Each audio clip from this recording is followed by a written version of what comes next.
Salut, c'est Hugo, j'espère que vous allez bien. On est parti pour un nouveau résumé de l'actualité en moins de 10 minutes. Et cette vidéo est à l'envers. Oh là là, mais là on rigole complètement. Hein. C'est vraiment 100% humour et 100% gag et délire sur cette chaîne. C'est incroyable. Plus sérieusement, on remet ça dans le bon sens. C'est tout ce que vous aurez de ma part pour le 1er avril. Je vous préviens, il n'y aura pas 36 000 vannes ou des fausses infos dans ces actus. Et puis voilà, on peut commencer du coup sans plus tarder avec la première actu de ce résumé. Allez, donc on perd pas de temps et on commence tout de suite avec le Premier ministre Jean Castex qui était ce matin à l'Assemblée nationale. Des annonces ont été faites et donc je vais vous les résumer juste ici. Première annonce qui risque de faire pas mal débat, la consommation d'alcool sur la voie publique, donc directement dans la rue ou alors dans des parcs par exemple, sera interdite dans les prochaines semaines. En fait, selon Jean Castex, ça permettra d'éviter les rassemblements festifs et donc de limiter assez logiquement en conséquent la circulation du virus. D'ailleurs, en parlant de rassemblements, autre mesure qui risque de faire polémique, certains lieux publics risquent d'être aussi fermés dans les prochaines semaines. Ça concerne notamment des quais, des places ou alors des parcs qui sont susceptibles de créer des attroupements. Alors pour l'instant, on n'a pas la liste précise des lieux qui vont être fermés, mais ce sera en fait au préfet des différentes régions et différents départements de déterminer quels lieux seront concernés par ces fermetures. Alors la deuxième annonce, elle concerne les étudiants. Si jamais vous avez un concours qui est prévu dans les 4 prochaines semaines, eh bien sachez qu'a priori il sera maintenu, mais que les conditions d'organisation risquent d'être, je cite, adaptées. Alors je sais, dit comme ça c'est un peu flou et puis surtout ça dépendra de votre établissement et de votre université, mais on peut imaginer que la plupart des examens se feront en distanciel. Par contre, si vous aviez des examens en présentiel prévus au mois d'avril et qu'ils ne peuvent pas être faits en distanciel, eh bien a priori ils seront reportés au mois suivant, donc au mois de mai. Pour ce qui est des BTS, le ministre de l'Éducation nationale Jean-Michel Blanquer a précisé sur RTL qu'il y aurait un mélange de contrôle continu et de contrôle en fin d'année. Alors je sais, dit comme ça, c'est très flou. Il y a aussi d'ailleurs beaucoup de flou concernant les prépas notamment, mais aussi les auto-écoles. Donc logiquement, le plus simple malheureusement là-dessus, c'est de se rapprocher de votre école ou alors de votre établissement pour en savoir plus et voir ce qu'il en est concrètement dans votre cas aujourd'hui. Enfin, concernant ce discours de Jean Castex, eh bien des questions restent en suspens, comme l'organisation ou non des élections régionales qui sont prévues aujourd'hui pour le mois de juin, ou encore des aides pour les familles les plus modestes qui devraient être détaillées a priori dans les prochains jours. En tout cas, c'est intéressant de noter que cette prise de parole, elle a été faite dans un contexte tendu puisque Jean Castex avait décidé de soumettre les annonces d'Emmanuel Macron et ses nouvelles règles à un vote, mais en l'occurrence, les députés de l'opposition ont décidé de boycotter ce vote. En effet, les députés du PS, de la France Insoumise ou encore de la droite, les Républicains, critiquent la démarche du gouvernement qui, selon eux, organiserait en fait un vote pour donner l'impression que l'Assemblée nationale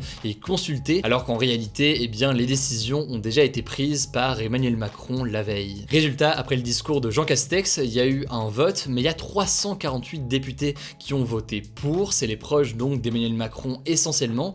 Il y a 9 députés qui ont voté contre, le Rassemblement national, et le reste des députés a tout simplement boycotté le vote, dénonçant un poisson d'avril du macronisme. Allez, on continue avec un sujet qui va certainement attirer toute votre attention. On va parler du déroulement de votre été. En fait, hier, le conseil scientifique qui aide donc Emmanuel Macron à prendre des décisions pendant la crise sanitaire a expliqué que l'été 2021 ne ressemblerait pas du tout à l'été 2020. Alors rappelez-vous, ça fait longtemps, ça fait bizarre, à l'été 2020, on pouvait sortir au bar et manger au restaurant, il n'y avait pas de couvre-feu, on pouvait partir en vacances partout en France et à l'étranger sans restriction de déplacement. Et bien pour l'été 2021, d'après le conseil scientifique, on n'aura probablement pas tout à fait la même liberté. Alors selon lui, il y a plusieurs raisons à cela, mais la principale c'est que en juin 2020, la France sortait à ce moment-là d'un confinement strict de 2 mois qui avait fait énormément baisser la circulation du virus en juin 2020, et à l'inverse, en juin 2021, donc cette année, la situation n'est pas vraiment la même. Seconde raison qui fait que malheureusement l'été 2021 ne sera pas super tranquille selon le conseil scientifique, c'est que la campagne de vaccination risque de ne pas aller suffisamment rapidement en France. En gros, au Royaume-Uni aujourd'hui, on peut espérer un été plus tranquille puisque 60% de la population est déjà vaccinée aujourd'hui, mais nous en France, on est à moins de 20% aujourd'hui. Autrement dit, on a pris pas mal de retard et ça peut entraîner donc des difficultés. Enfin, la troisième raison qui explique la différence potentielle entre l'été 2020 qui était été relativement tranquille et l'été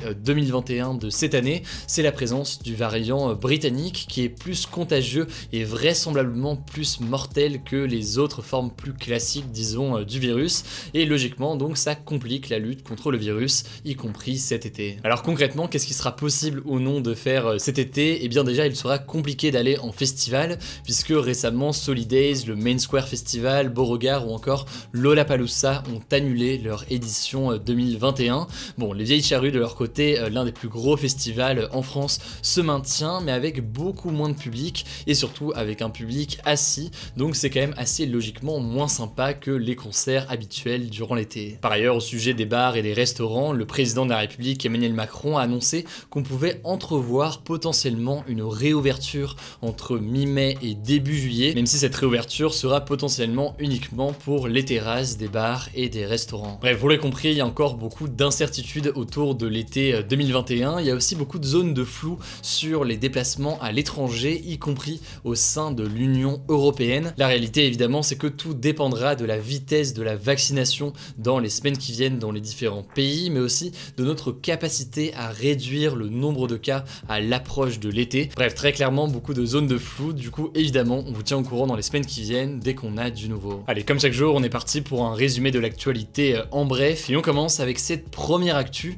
Alexei Navalny, le principal opposant à Vladimir Poutine, a décidé de commencer une grève de la faim. Le militant, qui est détenu depuis janvier dans le camp de Pokrov, qui est réputé comme étant l'un des plus durs de Russie, l'a annoncé sur Instagram. Il a arrêté de s'alimenter pour protester contre les tortures qu'il subirait. Selon lui, on le prive de sommeil en le réveillant 8 fois par nuit, on refuse de lui donner des médicaments ou encore de voir un médecin. En fait, Alexei Navalny affirme être dans une situation de souffrance telle qu'il passe ses journées allongé sur son lit et qu'il craint de perdre sa jambe droite par manque de soins. De leur côté, les autorités russes démentent toute maltraitance. Elles ont déclaré qu'il recevait toute l'assistance médicale nécessaire comme n'importe quel autre détenu. Deuxième info de ce en bref, Séoul, la capitale de la Corée du Sud, veut organiser les Jeux Olympiques d'été de 2032 avec la Corée du Nord. Alors cette candidature commune Corée du Sud, Corée du Nord est très symbolique puisqu'il s'agit pour la Corée du Sud de renouer des liens avec la Corée du Nord. Les relations entre les deux Corées se sont détériorées ces dernières années, notamment à cause du souhait affiché du leader de Corée du Nord Kim Jong-un de renforcer l'arme nucléaire de son pays. Alors des JO de 2032 en Corée du Sud et en Corée du Nord ont-ils réellement une chance de voir le jour? Eh bien c'est peu probable pour deux raisons. D'abord, première raison, vraisemblablement selon plusieurs médias, la Corée du Nord n'aurait pas été mise au courant de cette candidature, donc logiquement ça complique pas mal les choses. Et puis deuxième chose, la ville australienne de Brisbane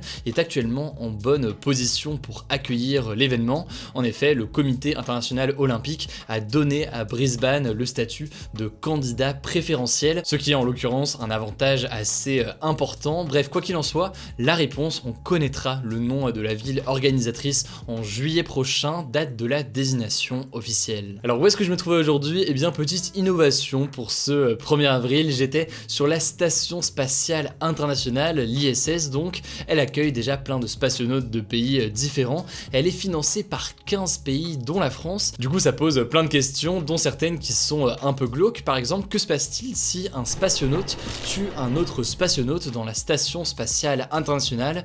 Eh bien en l'occurrence, il y a un traité qui a été signé en 1998 à ce propos, et la loi qui s'applique est celle du pays qui a construit la salle de la station où se passe le crime.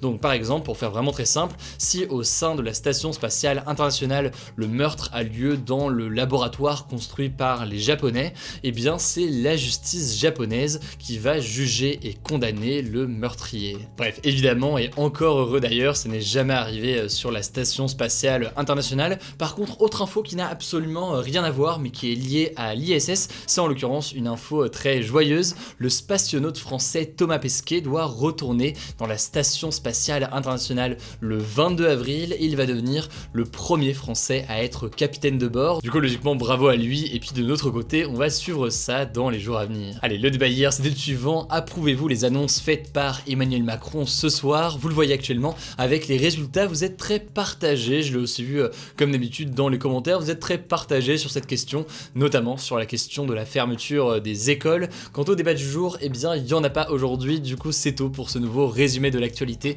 en moins de 10 minutes. N'hésitez pas évidemment à vous abonner si jamais c'est pas encore le cas pour ne pas rater les actus et les résumés suivants. Rendez-vous sur Insta aussi pour d'autres débriefs d'actualité et d'autres contenus exclusifs. Je crois que j'ai tout dit, prenez soin de vous, on se dit à demain pour une nouvelle vidéo.